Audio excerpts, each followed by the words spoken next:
Bienvenido a mi canal Déjate Leo. Mi nombre es Yasira Lakshmi Priya y me siento muy feliz de que estés aquí. En este canal encontrarás narraciones de lecturas que en su mayoría se encuentran actualmente en el dominio público. También estoy motivada en leer libros de nuevos autores, así que si escribes y deseas dar a conocer tus obras, envíame un email y permíteme narrar tus letras. Recuerda suscribirte al canal activando la campanita. De esta forma apoyas al crecimiento de este espacio y recibes notificaciones cuando subamos una nueva lectura.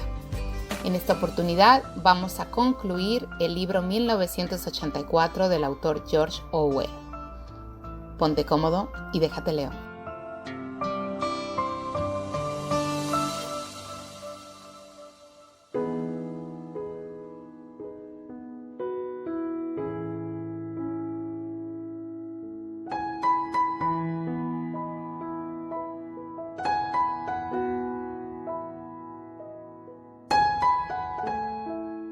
Capítulo 4. Se encontraba mucho mejor. Estaba engordando y ganando fuerza día a día, si es que podía hablarse de días. La luz blanca y el zumbido seguían siendo los mismos de siempre, pero la celda era un poco más confortable que las otras en las que había estado. La cama de tabla tenía colchón y una almohada y también había un taburete donde sentarse.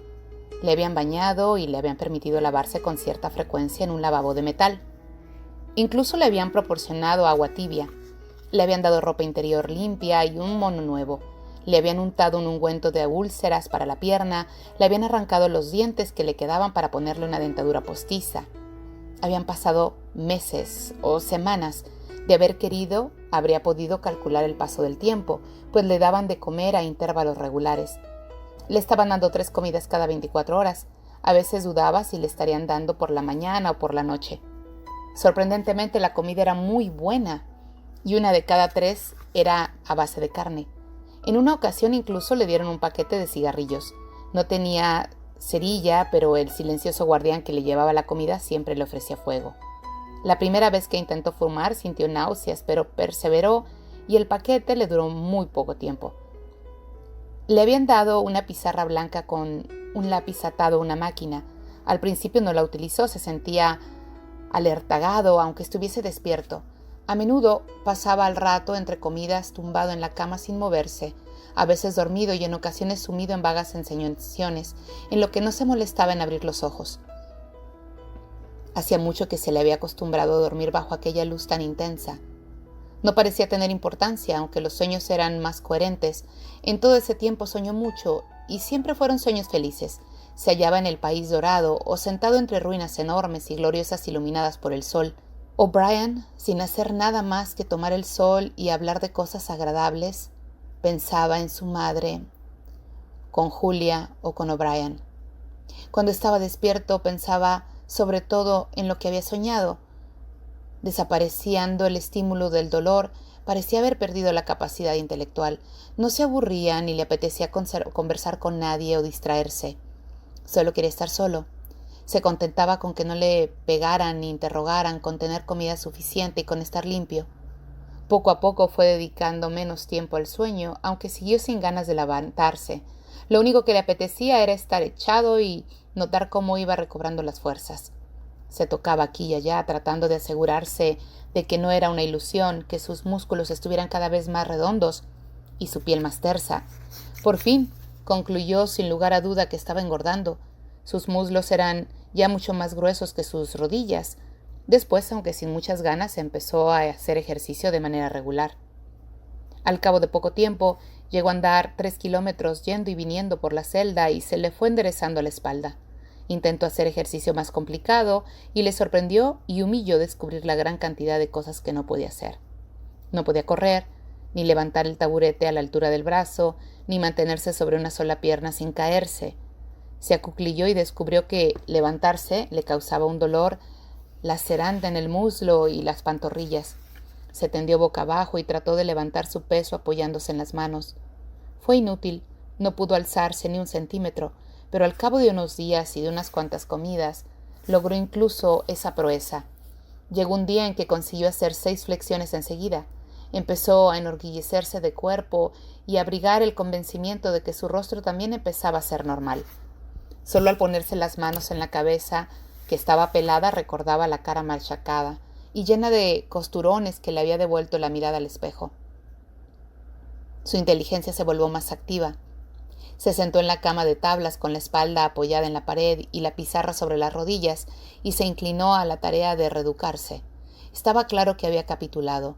En realidad, se dio cuenta de que había estado dispuesto a rendirse mucho antes de haber tomado la decisión. Después, el momento en que entró el Ministerio del Amor y, sí, durante aquellos minutos en que Julia y él habían esperado impotentes mientras la voz férrea de la telepantalla les decía lo que tenían que hacer, había comprendido la frivolidad y la inutilidad de sus esfuerzos por resistirse al partido.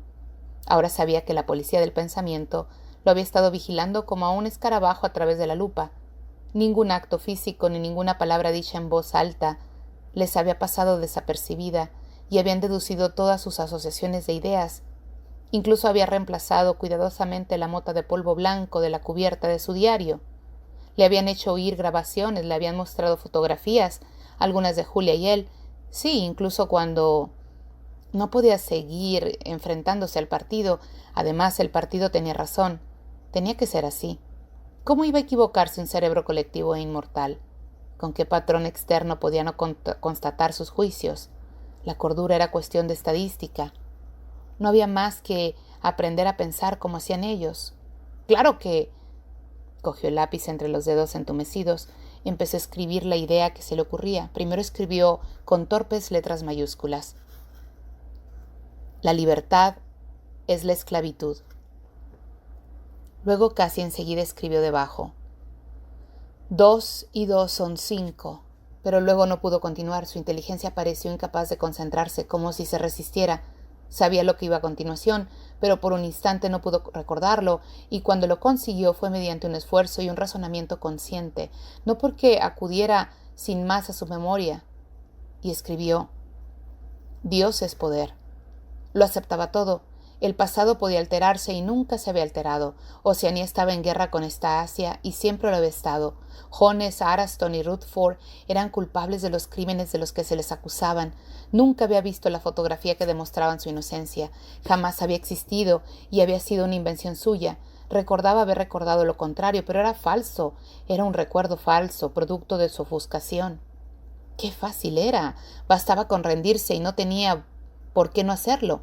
Era como nadar contra una corriente sin avanzar ni un centímetro por mucho que se esforzara, y de pronto decidir dar la vuelta y dejarse arrastrar por ella, en lugar de oponerse. Lo único que había cambiado era su actitud.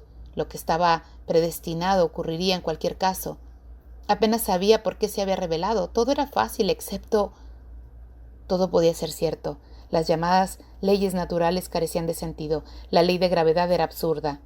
Si quisiera, había dicho Brian, podría elevarme flotando del suelo como una pompa de jabón. Winston hizo un esfuerzo. Si él cree que se eleva flotando del suelo y al mismo tiempo yo creo que le estoy viendo flotar, es que está ocurriendo. De pronto, como un fragmento de un náufrago que sale a flote de la superficie, pensó: no estaría ocurriendo, lo estaríamos imaginando, sería una alucinación. Apartó esa idea de su cabeza al instante.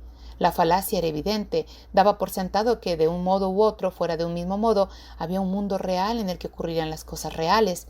Pero, ¿cómo iba a haber un mundo así? ¿Qué sabemos nosotros nada si no está filtrando todo en nuestra inteligencia? Todo lo que sucede está en la imaginación, y lo que ocurre en la imaginación de todos ocurre realmente. No le fue difícil echar por tierra aquella falacia sin correr el peligro de sucumbir a ella. No obstante, comprendió que ni siquiera debería habérsele ocurrido. La inteligencia debía desarrollar un punto ciego cada vez que se le ocurría una idea peligrosa. El proceso tenía que ser automático e instintivo. Antecrimen lo llamaban en Nueva Lengua. Decidió ejercitarse en el antecrimen. Formuló varias posiciones. El partido afirma que la Tierra es plana. El partido dice que el hielo pesa más que el agua, y se esforzó en no ver o entender los argumentos que las contradecían. No era fácil. Hacía falta mucha capacidad de raciocinio, improvisación. Los problemas aritméticos planteados, por ejemplo, por una frase como 2 y 2 son 5, escapaban a su capacidad intelectual. También hacía falta una especie de atletismo, de inteligencia, una habilidad para utilizar la lógica con finura en un momento determinado y acto seguido pasar por alto los errores lógicos más palmarios. La estupidez era tan necesaria como la inteligencia, e igual de difícil de adquirir. Todo ese tiempo, una parte de su cerebro se preguntaba ¿cuánto tardarán en matarle? Todo depende de ti, le había dicho Brian, pero Winston sabía que no había ningún acto consciente con el que pudiera cortar la espera.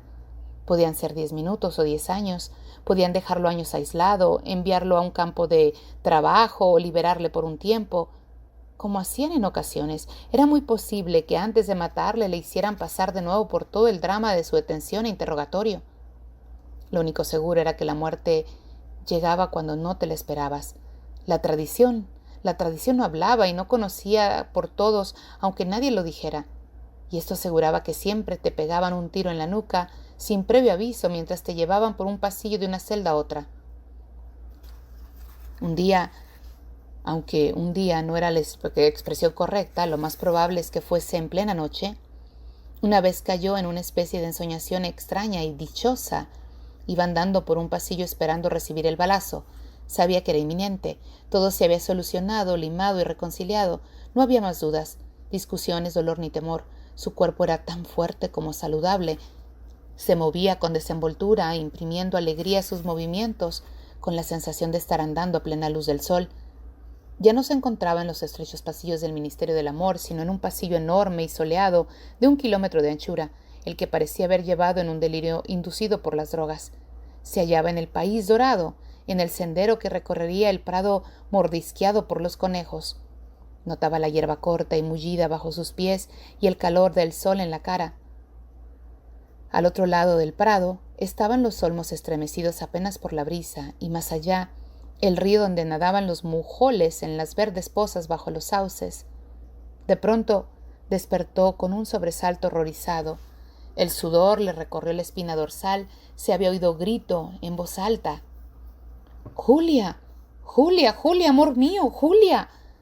Por un instante le había embargado la sobrecogedora alucinación de su presencia. Había sido como si hubiera estado no solo con él, sino dentro de él, como si se hubiese colado debajo de su piel. En ese momento le había amado mucho más que cuando estaban juntos y eran libres. También supo que estaba viva en alguna parte y que necesitaba su ayuda. Volvió a tumbarse en la cama y trató de dormirse. ¿Qué había hecho? ¿Cuántos años de esclavitud se habían echado encima por aquel momento de debilidad?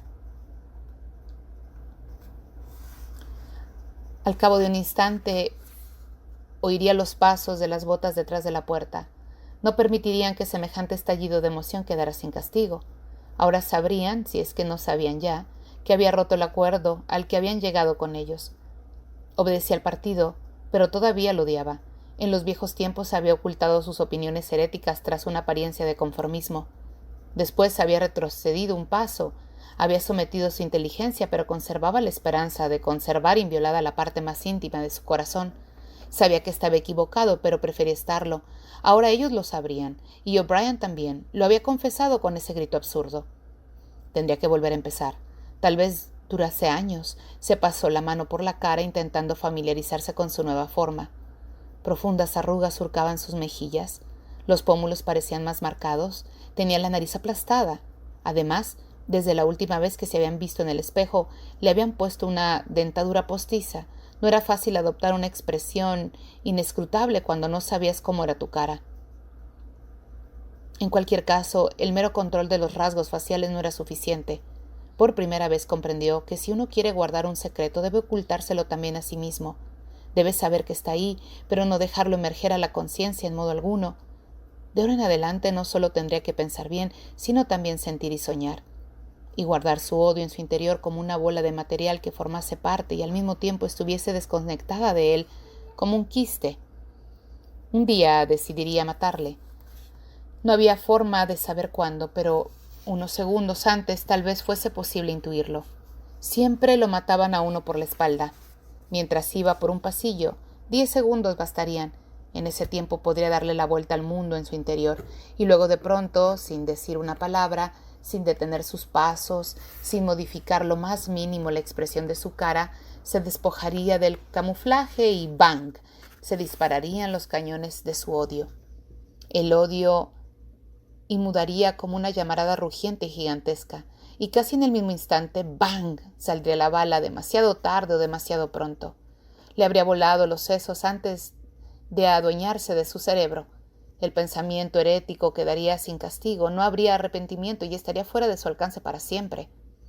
El disparo habría abierto una brecha en su propia perfección. Morir odiándolos, en eso consistía la libertad. Cerró los ojos, era más difícil que aceptar la disciplina intelectual. Tenía que degradarse y mutilarse, tenía que sumergirse en la porquería más repugnante. ¿Qué era lo más horrible y repulsivo? Pensó en el hermano mayor. Su enorme rostro, siempre lo había visto en los carteles e imaginaba que tenía 1 metro de anchura. Con su espeso bigote negro y los ojos que te seguían a todas partes, pareció flotar hasta su imaginación por voluntad propia. ¿Cuáles eran sus verdaderos sentimientos por el hermano mayor? Se oyeron las pisadas de las botas en el pasillo. La puerta de acero se abrió de golpe. O'Brien entró en la celda. Detrás estaban el oficial de rostro cero y los guardias uniformados de negro. «Levántate», dijo Brian.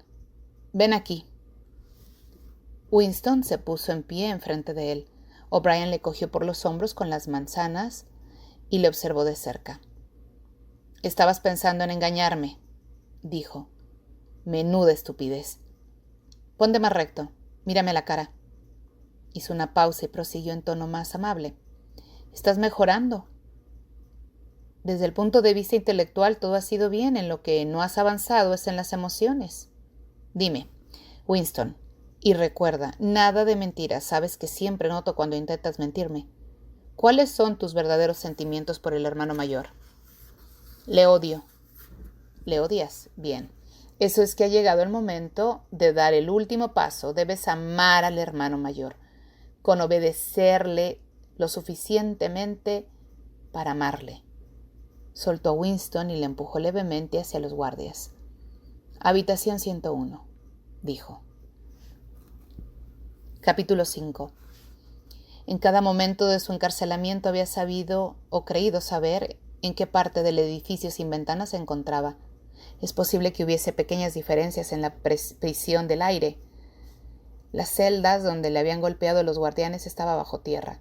La sala donde le habían interrogado O'Brien estaba cerca del tejado. Este otro lugar estaba a muchos metros bajo tierra, lo más profundo posible. Era mayor que la mayor de las celdas donde había estado, pero apenas se fijó en los detalles. Lo único que vio fue que había 2 mesitas cubiertas con un tapete verde justo enfrente. Uno estaba solo a unos 2 metros, la otra un poco más lejos, cerca de la puerta. Lo habían atado a la silla con tanta fuerza que ni siquiera podía mover la cabeza. Tenía una especie de almohadilla en la nuca que le obligaba a mirar hacia adelante. Por un instante lo dejaron solo, luego la puerta se abrió y entró Brian. «En una ocasión me preguntaste qué había en la habitación 101, dijo. Te respondí que ya sabías la respuesta. Todo el mundo lo sabe. En la habitación 101 hay lo peor del mundo». La puerta volvió a abrirse. Entró un guardia con una especie de caja o cesta de alambre. Le dejó en la mesita más alejada. O'Brien estaba delante y Winston no pudo ver lo que era. «Lo peor del mundo», continuó Brian. «Varían según cada persona. Puede ser morir enterrado vivo, o quemado, o ahogado, o empapado, u otras 50 muertes diferentes. En algunos casos es algo mucho más trivial, ni siquiera mortal». Se había desplazado un poco hacia un lado de manera que Winston pudo ver mejor lo que había en la mesa. Era una jaula ovalada de alambre con un asa a la parte de arriba para transportarlo. En un extremo había algo parecido a una careta de esgrima con la parte concavada hacia afuera. Aunque se hallaba a 3 o 4 metros de distancia, vio que la jaula estaba dividida en 2 compartimientos y que en cada uno de ellos había una especie de animal. Eran ratas. «En tu caso», dijo Brian, «lo peor del mundo son las ratas». Una especie de temblor premonitorio, un miedo a no sabía exactamente qué, había estremecido a Winston nada más ver la jaula. Pero en ese momento entendió lo que significaba la careta y se le revolvieron las tripas. «No puedes hacer eso», chilló con la voz quebrada. «No puedes, es imposible». «¿Recuerdas?», preguntó Brian, «el momento de pánico que se repetía tanto en tus sueños?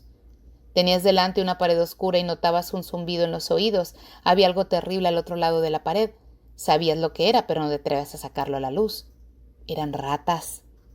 «O'Brien», dijo Winston haciendo un esfuerzo por dominar su voz. «Sabes que esto no es necesario. ¿Qué quieres que haga?» O'Brien no respondió directamente. Luego adoptó, como hacía a veces, aquel tono de maestro de escuela. Miró pensativo a lo lejos como si dirigiese a un público que estuviera detrás de Winston. «En sí mismo», dijo, «el dolor no siempre es suficiente. Hay ocasiones en que una persona puede resistirlo casi hasta la muerte. Pero para todo el mundo hay algo insoportable, algo en lo que ni siquiera puede pararse a pensar. No tiene nada que ver con el valor o la cobardía. Cuando uno cae desde las alturas, agarrarse a una cuerda no es una muestra de cobardía. Si emerge a la superficie desde la profundidad del agua, no es cobardía que procure llenar el aire y los pulmones. Se trata tan solo de un instinto al que no puede desobedecer. Lo mismo ocurre con las ratas. A ti te resulta insoportable, son una forma de presión que no podrías resistir ni aunque quisieras. Harás lo que se te diga. Pero, ¿qué es? ¿Qué es? ¿Cómo voy a hacerlo si no sé lo que es? O'Brien cogió la jaula, la llevó a la otra mesa y la dejó con cuidado sobre el tapete verde. Winston oía la sangre que le zumbaba en los oídos. Tenía la sensación de estar totalmente solo. Se encontraba en mitad de una vasta llanura, un desierto inundado de sol en el que todos los sonidos llegaban desde distancias inmensas. Sin embargo, la jaula de las ratas estaban a menos de 2 metros. Eran ratas enormes. Tenían esa edad en que tienen el hocico romo y feroz y el pellejo pardo en lugar de gris. Las ratas. O'Brien, dirigiéndose todavía a su público invisible, dijo: «Pese a ser roedores, las ratas son carnívoras. Ya lo sabes. Habrás oído contar lo que ocurre en los barrios pobres de la ciudad. Hay calles en las que ninguna mujer se le ocurriría dejar a su bebé solo en casa ni 5 minutos. Las ratas le atacarían. En muy poco tiempo no quedarían más que los huesos. También atacan a la gente enferma o moribunda. Tienen una sorprendente inteligencia para percibir cuando alguien está indefenso». Se oyeron unos chillidos procedentes de la jaula. A Winston le parecieron muy lejanos. Las ratas estaban peleando, estaban intentando romper la separación de alambre. También oyó un profundo gemido desesperado que también parecía llegar de afuera. O'Brien cogió la jaula y accionó un mecanismo. Se oyó un chasquido seco. Winston hizo un esfuerzo frenético por soltarse de la silla. Fue inútil, estaba totalmente inmovilizado, ni siquiera podía mover la cabeza. O'Brien acercó la jaula. Estaba a menos de 1 metro del rostro de Winston. «He accionado el primer resorte», dijo. «Ya sabes cómo está constituida la jaula. La careta se ajustará a tu cara sin dejar resquicio. Cuando accione este otro resorte, la puerta se abrirá. Estos bichos hambrientos saldrán disparados como balas. ¿Has visto a una rata saltar por el aire? Saltarán hacia tu cara y empezarán a mordisquearla. Unas veces atacan primero a los ojos, otras roen primero la mejilla y luego devoran la lengua». La jaula estaba más cerca, se estaba acercando. Winston oyó una serie de chillidos agudos que parecían proceder del aire por encima de la cabeza, pero luchó con todas sus fuerzas contra el pánico. Pensar, aunque fuese solo un segundo, pensar era la única esperanza. De pronto, el olor mohoso y repugnante de los animales alcanzó las aletas de su nariz. Sintió una violenta arcada y a punto estuvo de perder el conocimiento. Todo se había oscurecido. Por un instante, Winston se convirtió en un animal que chillaba enloquecido. No obstante, salió de la oscuridad aferrándose a una idea. Solo había un único modo de salvarse. Debía poner a otra persona, el cuerpo de otro ser humano entre él y las ratas. El círculo de la careta era bastante grande para ocultar la vista a todos los demás. La puerta de alambre estaba a un par de palmos de su rostro. Las ratas sabían lo que se avecinaba. Una de ellas saltaba arriba y abajo, la otra, una vieja veterana de las alcantarillas, se había puesto de pie con las patas rosadas contra los barrotes y husmeaba el aire con ferocidad. Winston vio sus bigotes y sus dientes amarillos. De nuevo se dejó dominar por el pánico y la oscuridad. Estaba ciego, impotente y aturdido. En la China imperial era un castigo corriente.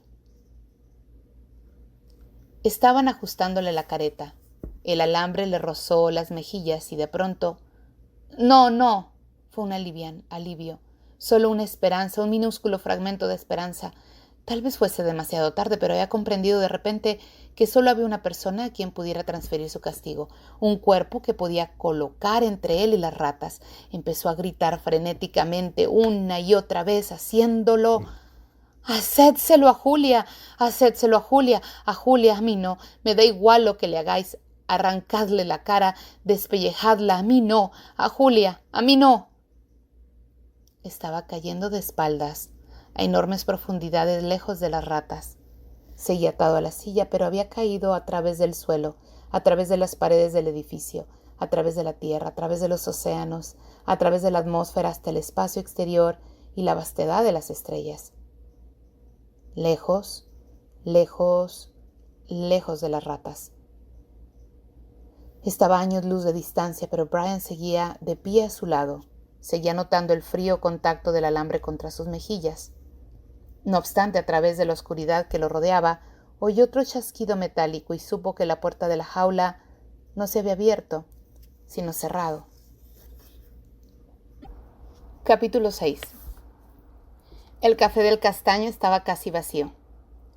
Un oblicuo rayo de sol se colgaba amarillento por la ventana y caía sobre las mesas polvorientas. Eran las solitarias 15 horas. Las telepantallas emitían música enlatada. Sentado en su rincón de costumbre, Winston contemplaba la copa vacía. De vez en cuando alzaba la vista hacia el rostro gigantesco que le observaba desde la pared de enfrente. «El hermano mayor vela por ti», decía el eslogan al pie. Sin que se lo pidiera, un camarero llegó, le llenó la copa de ginebra de la Victoria y añadió unas gotas de otra botella que le llevaba una espinta en el corcho. Era sacarina aromatizada con clavo, la especialidad de la casa. Winston estaba escuchando la telepantalla. En ese momento solo emitía música, pero cabía la posibilidad de que en cualquier momento diese un boletín especial del ministro de la Paz. Las noticias del frente africano eran muy inquietantes. Llevaba todo el día pensando en ello de vez en cuando. Un ejército de Eurasia, Oceanía estaba en guerra con Eurasia y siempre lo había estado. Avanzaba hacia el sur a una velocidad aterradora. El boletín del mediodía no había aludido a ninguna área concreta, pero lo más probable era que la desembocadura fuera del Congo y fuese ya campo de batalla. Brazzaville y Leopoldville corrían peligro. No hacía falta ver el mapa para saber lo que eso significaba. No era solo que pudiesen perder África Central, sino que por primera vez, desde que empezó la guerra, el propio territorio de Oceanía estaba amenazado. Los dominó una violenta emoción, no exageradamente de temor, sino más bien de exaltación e indiferencia. Y luego se le pasó. Dejó de pensar en la guerra. En esos días era incapaz de concentrar su atención en nada. Alzó la copa y se la bebió de un trago. Como siempre, le estremeció e incluso sintió náuseas. La bebida era horrible. La sacarina y el clavo, ya bastante asqueroso de por sí, no era suficiente para disimular el olor aceitoso, y lo peor era que el olor de la ginebra, que le acompañaba día y noche, estaba inextricablemente mezclado en su imaginación con el de las... No las nombraba ni siquiera en sus pensamientos, y dentro de lo posible procuraba no visualizarlas. Era vagamente consciente de ellas, una presencia cercana a su cara, un olor en la ventana de la nariz. Mientras lo inundaba el calor de la ginebra, soltó un eructo entre los labios purpúreos. Desde que lo soltaron había engordado y recuperado su antiguo color, que incluso se había vuelto más intenso. Se le habían botado los rasgos, la piel y la nariz, y los pómulos eran toscos y roja hasta el cuero cabelludo, y tenía un marcado tono rosa. Un camarero también, sin que hiciera falta pedírselo, le llevó al tablero de ajedrez y el ejemplar del Times de ese día con la página abierta por el problema de ajedrez. Luego, al ver la copa vacía, fue por la botella de ginebra y se la llenó. No necesitaba pedir nada, conocían su costumbre. El tablero de ajedrez siempre le estaba esperando y siempre tenía reservada la mesa del rincón. Incluso cuando el local estaba lleno podía disponer de ella, porque nadie quería sentarse cerca de él. Ni siquiera se preocupaba por contar las copias. A intervalos irregulares le preguntaban un pupulucho sucio que según ellos era la cuenta, pero tenía la impresión de que siempre le cobraban de menos. No le habría importado si hubiera sido al revés. Tenía dinero de sobra, incluso tenía un trabajo, una sinecura mejor pagada que su antiguo empleo. La música de la telepantalla se interrumpió y dejó pasar una voz. Winston alzó la cabeza para escuchar. No obstante, no se trataba de un boletín de frente, era solo un breve anuncio del Ministerio de Abundancia. Por lo visto, en el cuatrimestre anterior, la copa de cordones de botas del 10º plan trienal había tenido un superávit de 98%. Estudió el problema de ajedrez y dispuso las piezas sobre el tablero. Era un final complicado en el que intervenían una pareja de caballos. Juegan las blancas y dan mate en 2 movimientos. Winston alzó la mirada para contemplar el retrato del hermano mayor. Las blancas siempre ganan, pensó, con una especie de nubeloso misticismo. Siempre, sin excepción, así es el orden de las cosas. Desde el principio del mundo, en ningún problema de ajedrez ha ganado la negra. ¿No simbolizaba eso el eterno y constante triunfo del bien sobre el mal? El rostro gigantesco le devolvió la mirada, lleno de calma y poder. Las blancas siempre ganan. La voz de la telepantalla se interrumpió y añadió, en tono distinto y mucho más solemne: se os advierte que estáis preparándose para oír un importante anuncio a las 15:30. A las 15:30 es una noticia de la mayor importancia. Tened cuidado de no perdérsela. A los 15:30. Volvió a sonar la música enlatada. A Winston se le acercó la capacidad de detectar su pulso. Tenía que ser el boletín del frente. El instinto le dijo que eran malas noticias. Todo el día, con pequeños brotes de emoción, le había robado su concentración en la cabeza. Le parecía ver al ejército de Eurasia desbordado hasta entonces en África. ¿Por qué no habrían podido atacarles por el flanco? El perfil de la costa occidental de África desataba vívidamente en su imaginación. Cogió el caballo blanco y lo desplazó por el tablero. Ahí era. Incluso mientras imaginaba la hora negra avanzando hacia el sur, le pareció ver otro ejército, misteriosamente formando a su reguardia y dedicado a cortar la comunicación del enemigo por tierra y por mar. Sintió que había creado ese ejército solo con desearlo, pero había que actuar deprisa. Si llegaba a controlar toda África, si intentaba atacar las bases de submarinos del Cabo, cortarían Oceanía en 2, lo cual podría significar cualquier cosa: la derrota, el hundimiento, un nuevo reparto del mundo, la destrucción del partido. Inspiró profundamente. En su interior se debatía una extraordinaria mezcla de sentimientos, aunque no era exactamente una mezcla, sino más bien diversos sentimientos superpuestos, sin que uno pudiera saber cuál era el más profundo. Pasado el susto, volvió a colocar el caballo blanco en su sitio. De momento no podía concentrarse en el problema de ajedrez. Su pensamiento empezó a divagar otra vez. Casi sin darse cuenta, escribió con el dedo en el polvo de la mesa: 2 más 2 igual a 5. No se pueden meter en tu cabeza, le había dicho Julia. Pero claro que podían. Lo que ocurre aquí es para siempre. Le había advertido a Brian. Eso sí era cierto. Había cosas, tus propios actos, de los que era imposible recuperarse. Algo moría en tu interior, quemado, cauterizado. La había visto e incluso había hablado con ella. Ya no entrañaba ningún peligro. Sabía, como por instinto, que no les interesaba lo que hiciese. De haber querido, podían haber concentrado una cita. De hecho, se habían encontrado por casualidad en el parque, un día de marzo en que hacía malísima tierra, estaba dura como hierro y solo unos pocos brotes de azafrán silvestres asombraban sobre la hierba muerta por ser arrancados por el viento. Él iba con prisa, con las manos heladas y los ojos llorosos, cuando la vio apenas a 10 metros de distancia. En el acto pensó que había sufrido un cambio difícil que explicar. Se cruzaron casi sin saludarse. Luego Winston se volvió y la siguió sin demasiado interés. Sabía que no había peligro y que nadie se fijaría en ellos. Julia no dijo nada. Se desvió en diagonal, como si quisiera librarse de él. Luego pareció resignarse a tenerlo a su lado. No tardaron en llegar a un macizo de arbustos sin hojas que no servían como escondrijo ni ofrecían la menor protección contra el viento. Se detuvieron. Hacía muchísimo frío. El viento silbaba entre las ramas y agitaba los sucios brotes de azafrán. Winston le pasó el brazo por la cintura. No había telepantallas, pero debía de haber micrófonos ocultos. Además, alguien podía verles. Daba igual. Nada importaba. Podrían haberse tumbado a hacerlo en el suelo. Si hubiesen querido. Se les puso la carne de gallina de frío al pensarlo. Ella no respondió al contacto de su brazo, ni siquiera trató de soltarlo. Entonces Winston supo en qué consistía el cambio. Tenía la tez cetrina y una larga cicatriz, oculta en parte del pelo. que le cruzaba hasta la sien, pero no era ese el verdadero cambio. Su cintura se había vuelto sorprendentemente más gruesa y rígida.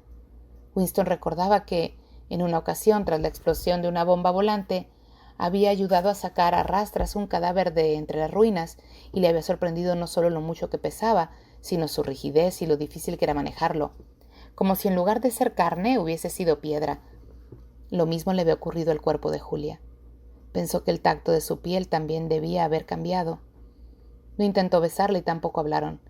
Mientras regresaban andando por la hierba, ella le miró directamente por primera vez.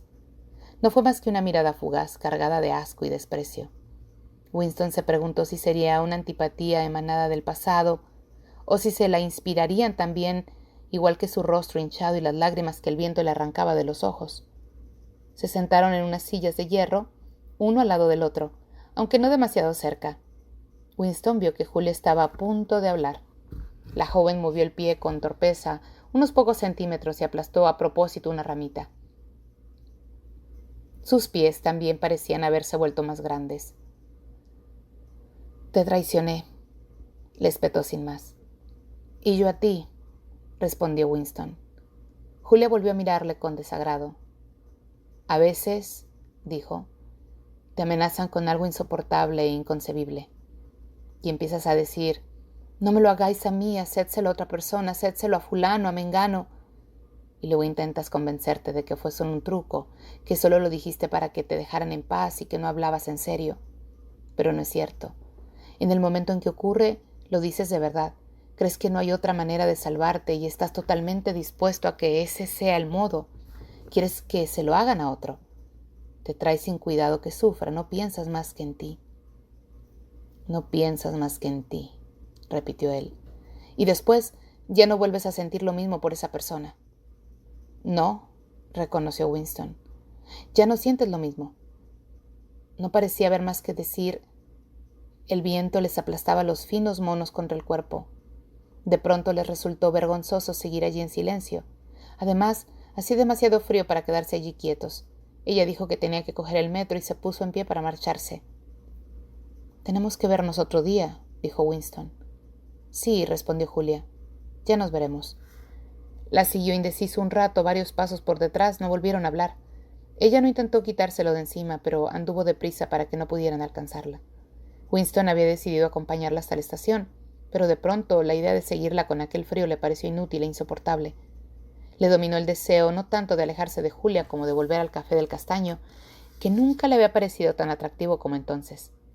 Pensó con nostalgia en su mesa del rincón, con el periódico, el tablero de ajedrez y la inagotable provisión de ginebra.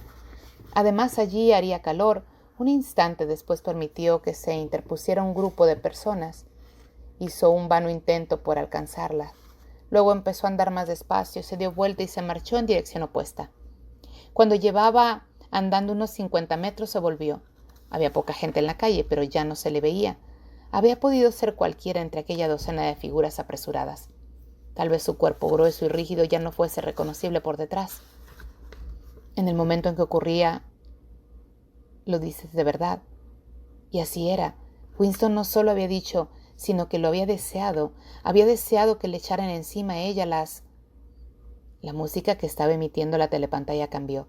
Se oyó una nota quebrada, burlona, la nota amarilla, y luego, tal vez no estuviese ocurriendo, quizá fuese solo un recuerdo, en forma de sonido, se oyó una voz que cantaba: «Bajo las ramas del castaño, te vendí y me vendiste». Los ojos se le llenaron de lágrimas. Un camarero reparó al pasar con que su copa estaba vacía y volvió con las botellas de ginebra. Alzó la copa y la olisqueó. El líquido se volvía más horrible con cada trago que daba. Pero se había convertido en el elemento en que nadaba. Era su vida, su muerte y su resurrección. La ginebra le subía en el estupor cada noche y la ginebra le revivía por la mañana.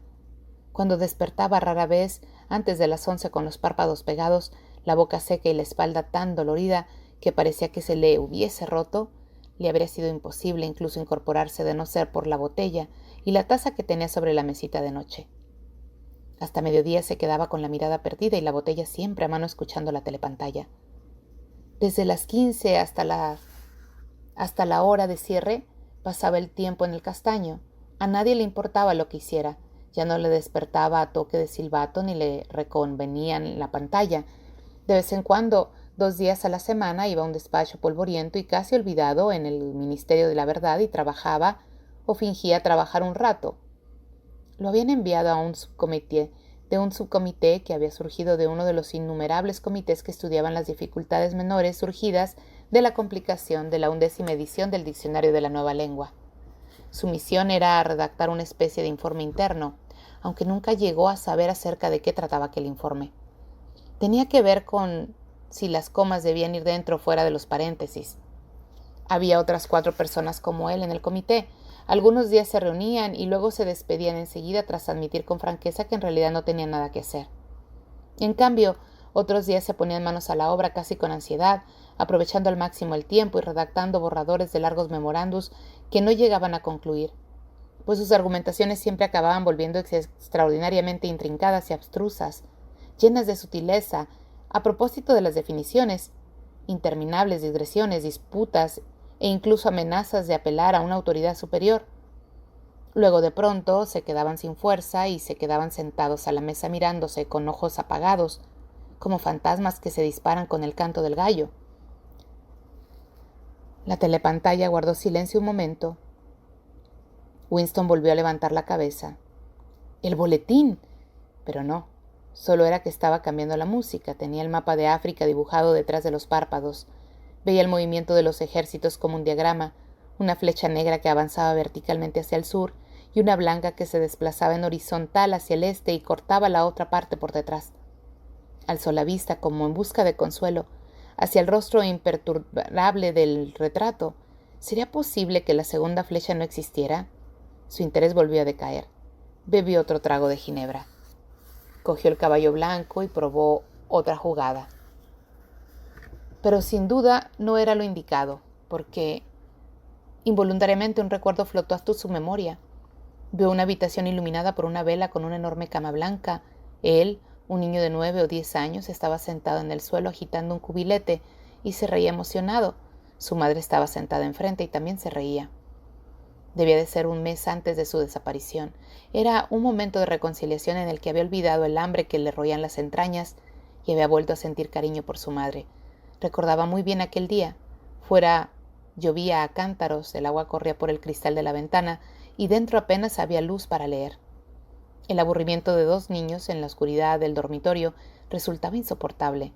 Winston lloriqueaba y no paraba de quejarse. Hacía fútiles peticiones de comida, iba y venía por la habitación descolocándolo todo y pateaba los paneles para hacer que los vecinos dieran golpes en la pared, mientras su hermana lloraba de manera intermitente. Al final, su madre le había dicho: «Si eres buen niño, te compraré un juguete precioso que te gustará mucho». Luego había salido bajo la lluvia para ir a una tienda que había cerca y que aún abría de vez en cuando. Y había vuelto con una caja de cartón que contenía un juego de oca.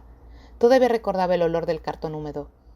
Era un tablero muy precario, estaba agrietado y había tallado tan mal los dados diminutos que apenas se sostenían. Winston miró hosco y sin demasiado interés aquel objeto. No obstante, su madre encendió una vela y se sentaron a jugar en el suelo. Poco después estaba de lo más emocionado y riéndose a carcajadas mientras las fichas avanzaban, esperanzadas, y volvían a retroceder casi hasta la casilla de salida. Jugaron 8 partidas y ganaron 4 cada uno. Su hermanita, demasiado pequeña para entender en qué consistía el juego, se quedó apoyada contra un almohadón y se reía contagiada por sus risas. Había pasado la tarde muy feliz, igual que en su primera infancia. Apartó aquella imagen de su memoria. Era un falso recuerdo. De vez en cuando le saltaban falsos recuerdos. No tenía importancia, siempre que supiese que lo eran. Algunas cosas habían sucedido y otras no. Se volvió hacia el tablero de ajedrez y cogió otra vez el caballo blanco. Casi al mismo tiempo lo soltó con estrépito sobre el tablero y dio un salto como si le hubiesen pinchado con un alfiler. Un agudo toque de trompeta había perforado el aire. Era el boletín. ¡Victoria! Siempre que un toque de trompeta presentía las noticias era que se había producido alguna gran victoria. Una especie de estremecimiento eléctrico recorrió el café. Incluso los camareros interrumpieron su trabajo y aguzaron el oído. El toque de trompeta había dado paso a un gran bullicio. Una voz emocionada farfullaba en la telepantalla, Pero nada más empezaba la ahogaron los gritos de la calle.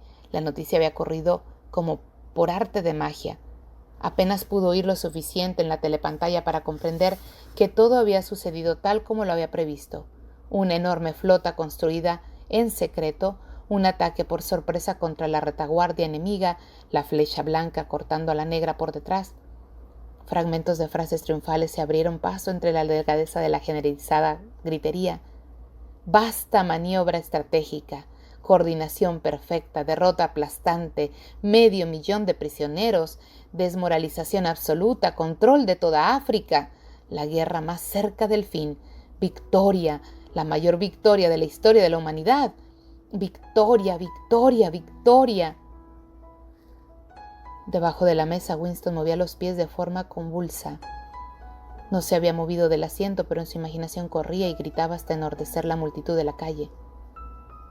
Volvió a contemplar el retrato del hermano mayor, el coloso que dominaba el mundo, la roca contra la que se estrellaban en vano las hordas asiáticas. Pensó que hacía apenas 10 minutos, sí, tan solo 10 minutos, dudaba de si las noticias del frente traerían la victoria o la derrota. ¡Ah!